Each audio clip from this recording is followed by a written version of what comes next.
9:06, the Jerry Bader Show, a special edition of it. A debate between the candidates for the Republican nomination for the 8th Congressional District. We are live in the atrium of the Midwest Communications Broadcast Center with a studio audience here joining us. We'll be getting underway in just a moment. The three candidates still actively seeking the office are all here today. Reed Ribble, Terry McCormick, and Roger Roth. We'll be getting to our opening statements, which were determined at random, as were the order of questioning, and we'll get to that in just a minute. First, some ground rules for our audience here.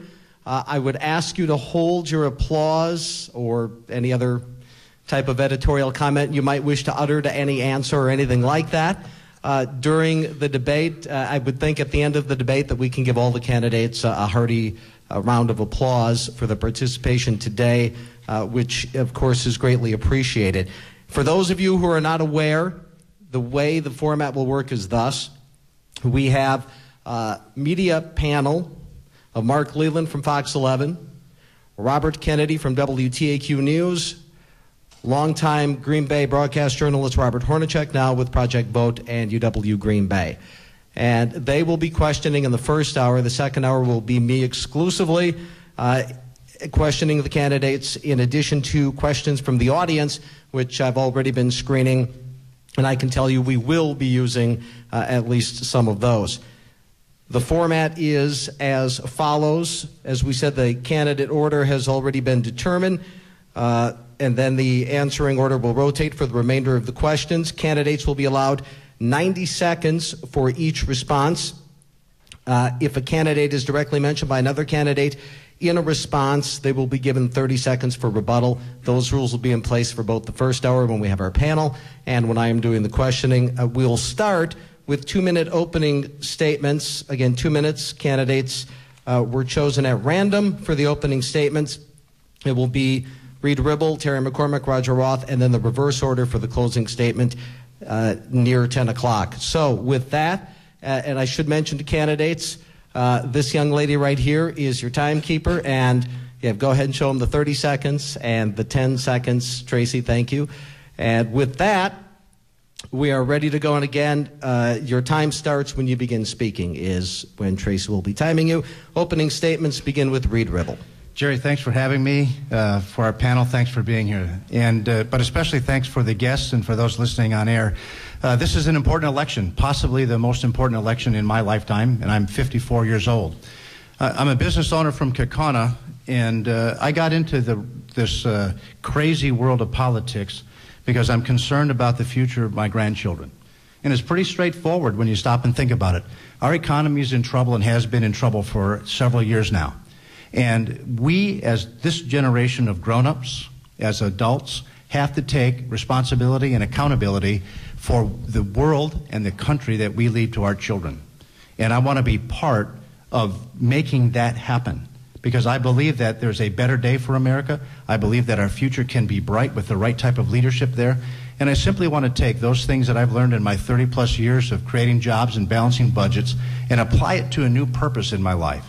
And that is to protect my grandchildren. And if I go and do that, I will be protecting your children and your grandchildren as well. And so that's what got me in this race. That's what keeps me in this race. That's what gets me up in the morning. And it's the last thought I have before I go to bed at night. And so I'm very appreciative of being here. Again, Jerry, thanks for having me, and I look forward to the debate. Thank you. All right. And next opening statement, Terry McCormick. Thank you for the opportunity to speak with so many of you who care so deeply about this country, just as my family does, just as all of us who are sitting up here on the panel do. And thank you for the opening remark from my primary opponent. I could not agree more. I am certainly running in order to create opportunities that we are seeing diminish.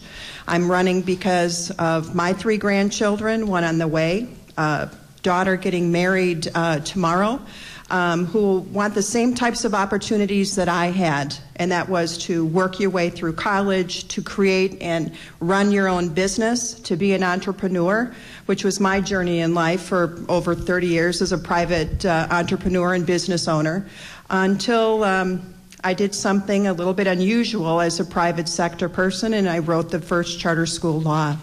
That charter school law created opportunities for people to step forward and say, we need you in the state legislature. The experiences I had in the state legislature is the reason why I had veterans, small business owners, and others write letters to the editor, show up in my backyard, and say, Terry, we need you back in there.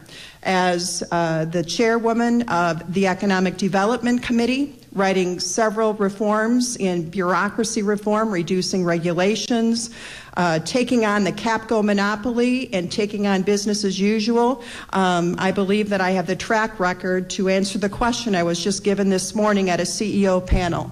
I was asked, why are you able to be not co-opted by business as usual politicians? It's because of that track record I shared, and it's because I certainly wasn't in the 6 years I term limited in the state legislature. I look forward to the discussion, and I thank all of you for your profound care in this country. All right, thank you, Terry. And finally, the opening statement, Roger Roth. All right, thank you, Jerry. I appreciate you taking the time in your program here to allow us to come and talk about issues important not only to Northeast Wisconsin, but to our country as a whole. And I want to thank the panelists here who are going to ask us the tough questions momentarily, and certainly for the members of the audience and those listening at home or at work for taking the time to join us today. I am Representative Roger Roth from Appleton, Wisconsin, served in the state legislature since 2006. I'm a home builder by profession. In the last 6.5 years, been serving the Wisconsin Air National Guard, deployed to Iraq 3 times. And I'm here to tell you that I'm running for Congress quite simply because Washington no longer listens to us. They've forgotten that our Constitution begins with 3 important words: we the people. And we need look no further than the laws they passed for evidence of this. When they passed cap and trade, they weren't looking out for we the people. When they passed health care, they weren't looking out for we the people. When they passed their stimulus bills, and folks, I wish I could say that the end of the stimulus bills are coming, but I don't believe they are. I think there's still more up their sleeves. But when they pass those, they're not looking out for you and I, we the people, and that's why I'm running for Congress. We've got a primary coming up on September 14th. Make no mistake about it, there are clear distinctions between the people running for this office, between myself and those running against me. On immigration, I've never supported amnesty, never supported anything close to amnesty. On Afghanistan, I stand alone in having a plan that not only highlights our nation's strategic interests, but also respects our troops who are over there fighting for us right now. And when it comes to financing campaigns, I'm proud to say that 97% of the money that I've raised comes from individuals here in the state of Wisconsin, not from outside states or outside interest groups. So I look forward to this conversation that we're going to have here today as we move to put Wisconsin and America back on track. Thank you. All right, thank you, candidates. And we'll begin now with the questions from our panel. And as I said, we at random chose the order. The first order will be Terry McCormick, Roger Roth, and Reed Ribble. So Terry will answer first, and the first question comes from Fox 11's Mark Leland. Thank you, Jerry. One of the biggest issues that I find going out in the community with people is unemployment and their job security. I know you all are in favor of creating jobs, but specifically, can you tell me, as a congressperson, what would you do to actually create the jobs? In 90 seconds, I'll say that government does not create jobs, but we create an environment where jobs can flourish. When I was chair of economic development, we saw the largest job spike in 05 and 06, largely because I authored the Blueprint for Change, which pushed back the bureaucracy with the Small Business Regulation Reform Act, ensured that we had capital investment that was competitive and available to small businesses, and created a force of small business owners that embrace those types of ideas to get the message out to bring capital, venture capitalists into the state. We need the same type of ideas and solutions in the U.S. House. The U.S. House needs to stop finger pointing on both sides of the aisle. We need to work together to reduce taxes. JFK and Ronald Reagan had it right. You cannot invest in the economy when taxes continue to rise, and we're going to see a lot of tax growth in 2011. I will work my best to create the coalitions as I did on the state level, create the opportunities that we did on the state level, and more importantly, with the eye on families and the unemployment. I know that our futures of our families in Northeast Wisconsin, manufacturers and farmers, depend upon those ideas. All right, and next, answering the question, Roger Roth. Terry was right. Government doesn't create jobs. Government only creates debt. And when we look at what's coming out of Washington right now, it's nothing but uncertainty. For the economy to move, for the economy to flourish, we need some confidence out there, and we're not getting that anywhere in Washington. But it shouldn't surprise us when we find that 92% of the people in Obama's administration have never held a private sector job. I come from the small business world, in home building, in construction. We've created hundreds of jobs over the last decades. If we want to get this economy moving forward again, we've got to extend the tax cuts which are set to expire at the end of the year, because the worst thing you can do, I don't think there's an economist out there that believes that raising taxes in the midst of a recession is going to improve the economy. And secondly, we've got to improve small businesses' access to credit. When you look out there right now, I talk to these small businesses. It's hard for them to go and get credit from banks. They've got regulators breathing down their necks at the lending institutions saying, you better not make these loans. And the small business people are left helpless. We need to issue more flexible guidelines so that these small businesses that have never missed payments, that have perfect credit, are able to go out there and get that access to credit to expand their businesses, because that's where job creation starts. Not in Washington, but in small businesses here in Northeast Wisconsin. And finally, same question to Reed Rebel. Mark, I appreciate the question. In fact, it's the number one question that I've been asked as I've been in this race.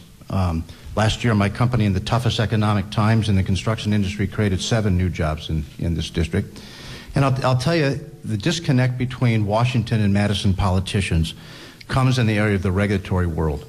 They think that their job is to regulate us more frequently. And in fact, this happened with Republican administrations and Democrat administrations. In fact, the Bush administration with the Republican House and Senate promulgated 70,000 pages per year while they were there.